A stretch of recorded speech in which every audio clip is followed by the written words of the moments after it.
Hi friends, నా పేరు Surendra. Welcome back to my channel. కొత్తగా ఎవరన్నా మన ఛానల్ చూస్తుంటే ప్లీజ్ డూ సబ్స్క్రైబ్.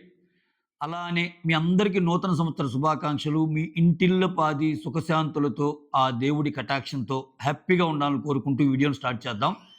సో, ఒక మంచి వీడియోతో స్టార్ట్ చేద్దామని అనుకుంటా ఉన్న ఉదయం. దానికి తగ్గట్టే కలియుగ వైకుంఠంగా పిలుచుకునే తిరుమలలో ఇక భక్తులకి గంటల తరబడి నిరీక్షణ, సో తోపులాటలు లేకుండా ఒక కొత్త సిస్టమ్‌ని పెట్టబోతున్నారా? అది ఆల్రెడీ పెట్టారు, సక్సెస్ అయింది. అంటే ట్రయల్ రన్ కింద దేనికి పెట్టారు? ఎలా సక్సెస్ అయింది?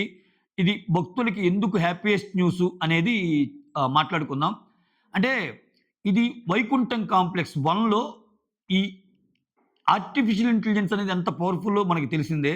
ఇక ఫ్యూచర్‌లో జాబ్స్ అన్నీ ఆర్టిఫిషియల్ ఇంటెలిజెన్స్ మీదే ఉంటాయి. అంటే ఇక రానున్న కాలంలో మొత్తం రూల్ చేసేది ఆర్టిఫిషియల్ ఇంటెలిజెన్స్, డేటా సైన్స్ ఇవే. ఓకే. సో దీన్ని సెప్టెంబర్ మాసంలో చంద్రబాబు గారు ఒక ట్రయల్ రన్ ఎయటానికి సిగ్నల్ ఇవ్వటం వల్ల వాళ్ళు దీన్ని ఇంప్లిమెంట్ చేశారు. సో ఎలా ఇంప్లిమెంట్ చేశారంటే, ఆ పర్టిక్యులర్ వైకుంఠం కాంప్లెక్స్ 1లో ఆర్టిఫిషియల్ ఇంటెలిజెన్స్ ప్లస్ ఐట్రిపుల్‌సి అంటే integrated command control centre. Integrated command control centre అంటే ఏంటంటే, ఇది రియల్ టైమ్ మానిటరింగ్ చేసే ఒక వ్యవస్థ. అంటే ఇదేం చేస్తుందంటే వేరియస్ సిస్టమ్స్‌ని, వేరియస్ కాంపోనెంట్స్ నుంచి డేటాని గ్యాదర్ చేసుకొని ఎక్కడ ఎలా ఉంది డేటా అనేది. అంటే ఫస్ట్ ఆఫ్ ఆల్ మానిటర్ చేస్తది. రియల్ టైమ్ మానిటర్ చేశాక, డేటాని ప్రాసెస్ చేశాక, ఆ డేటా ప్రాసెస్ చేశాక, ఆ డేటా ప్రాసెస్‌ని బట్టి వచ్చిన ఇన్‌పుట్స్‌తో ఎలా మేనేజ్ చేయాలి ఈ డేటాని? ఒకవేళ ఎమర్జెన్సీ ఉంటే ఎలా మేనేజ్ చేయాలి? ఇటువంటి అన్నిటికి ఈ కమాండ్ కంట్రోల్ సెంటర్స్ అనేవి ఉపయోగపడతాయి. ఇది ఏఐతో నడిచే ఒక ఇది. అయితే వీళ్ళేం చేశారు? వైకుంఠ ఏకాదశి డిసెంబర్ 30, 31 జనాలు బాగా ఎక్కువ మందొస్తారు. తొలి రోజే 67,000 మంది దర్శనం చేసుకున్నారు సబ్జెక్ట్ టు కరెక్షన్.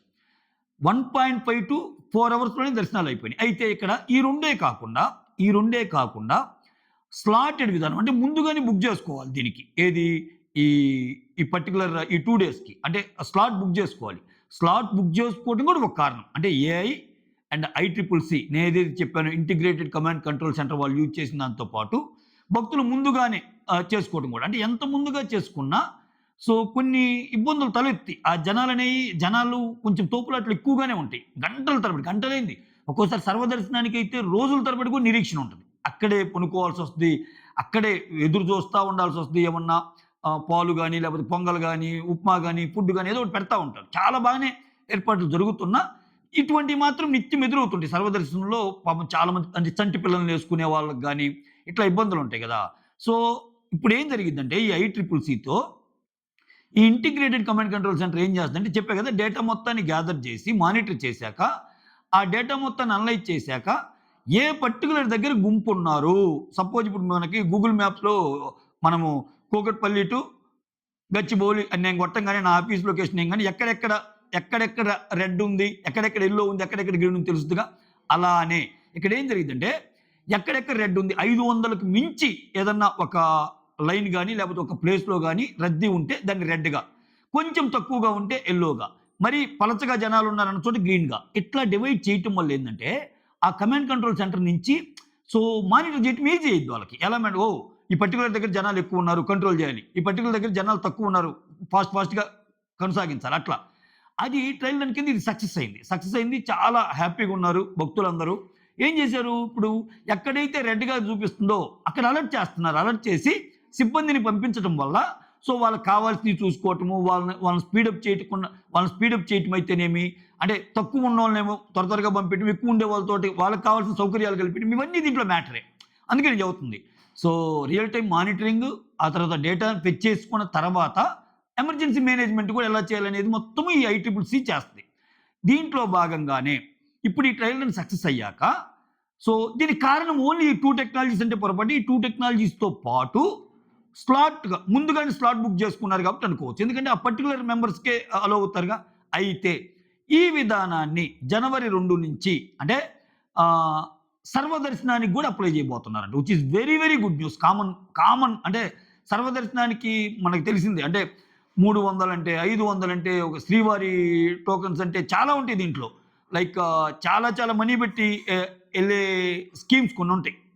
సో, అట్లా కాకుండా సర్వదర్శనాన్ని ఎక్కువ ఎవరైతే ప్రిఫర్ చేస్తారో, ఆ సర్వదర్శనానికి ఎళ్ళే వాళ్ళకి కూడా ఈ రియల్ టైమ్ గవర్నెన్స్, ఈ ఐట్రిపుల్‌సి, ఆర్టిఫిషియల్ ఇంటెలిజెన్స్ వాడటం వల్ల ఎక్కడెక్కడ ఎక్కడెక్కడ మంది ఎక్కువగా ఉన్నారు, ఏ కంపార్ట్మెంట్‌లో ఎలా ఉంది సిట్యుయేషను అనే దాన్ని బట్టి ఎలా జనాల్ని ముందు పంపాలి, లేకపోతే ఫ్రీగా ఉన్న చోట ఎలా వెసులుబాట్లు ఉండాలి, రద్దీగా ఉన్న చోట్ల వాళ్ళకి ఫర్దర్‌గా ఏం చేయాలి అనేది చేసి, దాన్ని కొంచెం సరైన పద్ధతిలో క్రమబద్ధీకరించి జనాలకి మేలు చేసే విధంగా.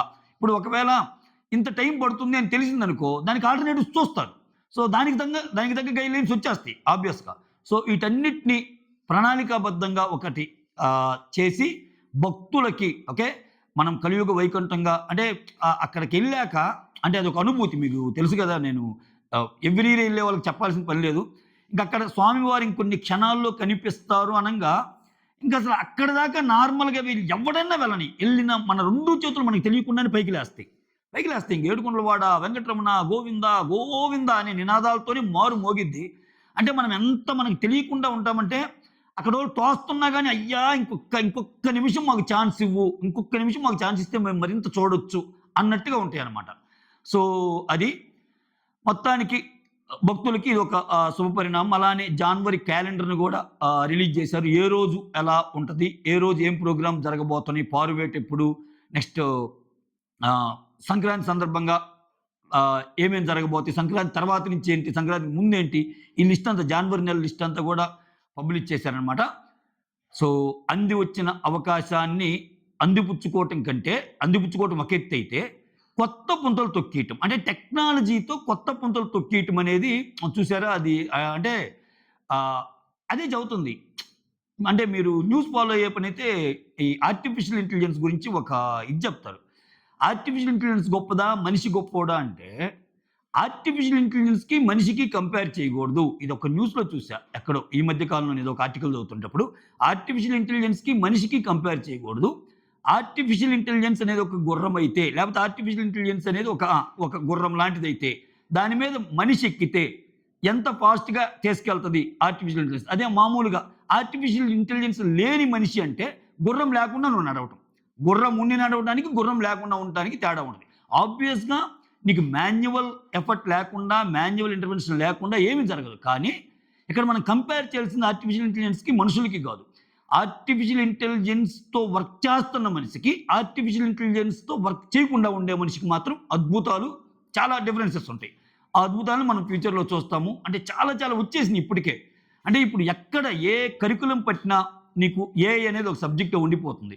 సో, ఏఐ, డేటా సైన్స్ అంతే ఇంకెక్కడికెళ్ళినా సరే ఇదే. ఇంకంటే మెషిన్ లెర్నింగ్ నేర్చుకున్నామా, ఆర్టిఫిషియల్ ఇంటెలిజెన్స్‌తో అడుగుపెట్టామా, అద్భుతాలు సృష్టించామా. Irrespective of your category. అంటే వెన్ ఐ సే కేటగరీ అంటే ఇక్కడ నువ్వు డబ్ల్యూకెళ్ళినా, లేకపోతే మెకానికల్ ఎళ్ళినా, లేకపోతే సివిల్ ఎళ్ళినా, ఎక్కడికెళ్ళినా ఆర్టిఫిషియల్ ఇంటెలిజెన్స్ నేర్చుకోవాలంటే ఖచ్చితంగా మెషిన్ లెర్నింగ్ నేర్చుకోవటం, దానికి తగ్గ వెళ్ళిపోవటం. సారీ నేను టాపిక్ ఎందుకో డైవర్ట్ అయ్యింది.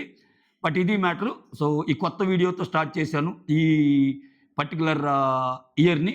సో, కొత్తగా ఎవరైనా చూస్తుంటే ప్లీజ్ డూ సబ్స్క్రైబ్. అలానే మీకు నచ్చిన వీడియోస్ అన్నీ మీ ముందుంచే ప్రయత్నం చేస్తానే ఉంటా డైలీ బేసిస్. సైనింగ్ ఆఫ్ మీ సురేంద్ర.